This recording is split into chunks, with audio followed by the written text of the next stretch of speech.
Hello everyone, my name is John McCann and I am the Tabletop Tutor.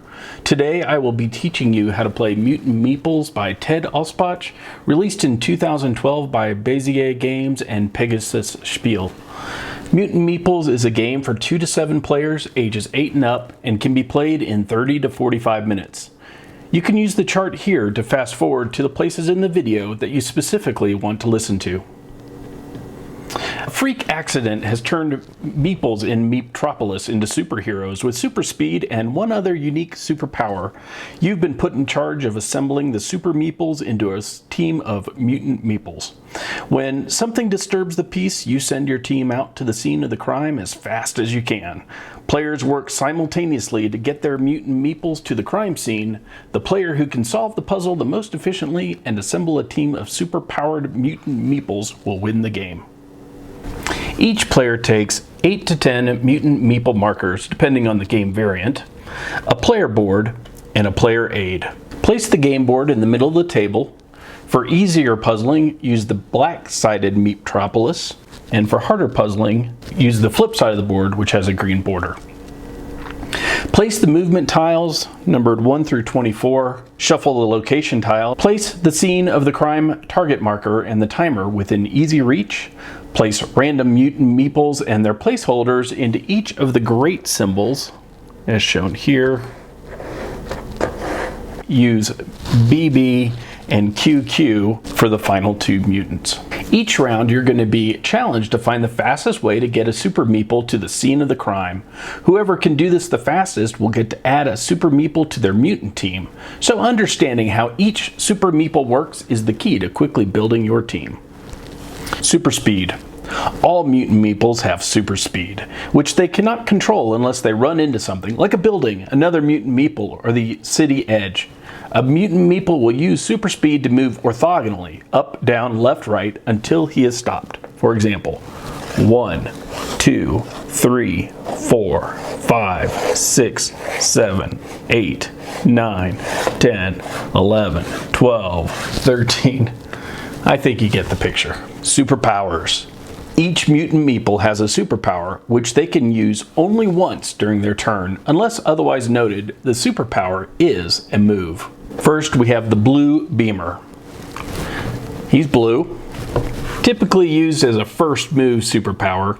As a move, the Blue Beamer teleports directly to any blue beam symbol. He can then take additional moves after the teleport. The blue beam symbols are across the diagonal of the board. So, for example, he would go 1, 2, 3, 4, 5, and so on. But his first move is going to be to teleport to one of these locations. So, for example, if I'm trying to get here, he could simply teleport to this spot and then slide over into the target space. Carbon. This is the black character on the board. Carbon may use the superpower of any Mutant Meeple that is not yet qualified to be on your Mutant Meeple team.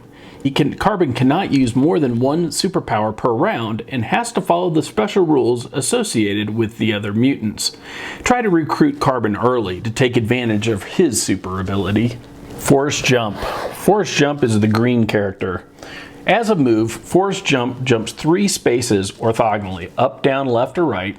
He jumps over buildings and other Meeples. He must jump over 2 spaces and land 3 spaces away. So whether he's going up, down, left, or right, say we're trying to get there, Force Jump can slide across the board and then jump over 2 spaces, landing on the 3rd, getting to a spot that otherwise seemed impossible to reach. MC Edge. MC Edge is the yellow character.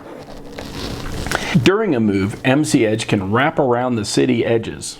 Use the letters on opposite sides of the board, top to bottom, left to right, to coordinate that move. So let's say, for example, we're trying to get here. MC Edge would, in one move, slide crisscross to the other side of the board and pop out and get there in one move. Nacho Fast. Nacho Fast is a sidekick. He's a retired Mexican wrestler whose superpower is that he was not imbued with super speed. Instead, he moves once and stops anywhere he wants. So he could go 1 space, he could go 4 spaces, he could go all the way to the wall if he wanted to, but he just has, on his turn, if he activates, he just has one single move. Can be very powerful if you get him in the right spot. Osmosis, the gray character. Osmosis, during a move, Osmosis can pass through a building and continue in that direction until he hits another building, another mutant meeple, or the city edge. So for example, if I'm trying to get to here, this building is blocking his way, but Osmosis can just slide right on through it and get to where he's going. Now, as with all mutant meeples, they can only use their superpower once, so any further moves around the board, and he's stuck following all the rules that he's supposed to. There's only one move per round that allows him to slide through a building. But it could take place in the beginning, the middle, or the end of his turn. The brown character is Shortstop. During a move, Shortstop can stop 1 space short of another building, another mutant meeple, or the city edge. So instead of going all the way to the end, he could instead decide to use his superpower to stop 1 space short of hitting the edge of the board or hitting another mutant meeple, for example.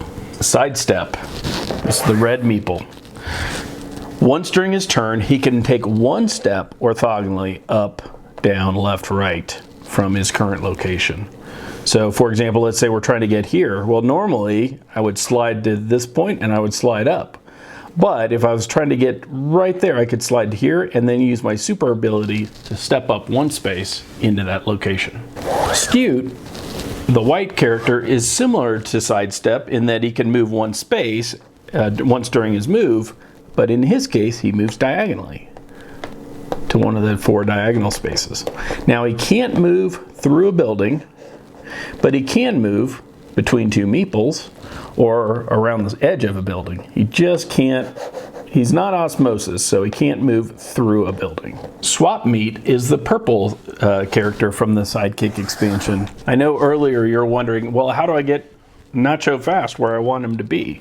Well, this is Swap Meat's special ability is as his move, he can swap his location with another mutant meeple. If, let's say for example, my target is here. Well, Swap Meat can't get there, but if he swaps with Nacho Fast and then Nacho Fast gets his 1 move, Nacho Fast can take it out. How to play. Choose a player at random for the first round to pull 2 location tiles to identify the avenue, column, and street, row, where the crime took place. All players at the same time look to see how quickly they can get a mutant meeple to the scene of the crime. Players can use up to 3 mutants to reach the destination. Each mutant used to solve the puzzle will be used once to complete all of their movements before the next mutant does all of their movements. You cannot use more than 24 moves to solve a puzzle. When a player has a solution, they place the 1 to 3 mutants into their corresponding rows of the player board and take a number equal to or higher than the total number of moves needed to implement their plan. Then announce your number and flip the timer. All right, for example, I can get Osmosis to this location in 5 moves. So I will place Osmosis there, and then I will take the number 5 and declare my intention by flipping the timer over. All remaining players have the time remaining in the sand timer to come up with their own solution to solve the puzzle. Once the timer runs out, the player with the lowest movement tile will demonstrate their solution first. Here's my solution for Osmosis.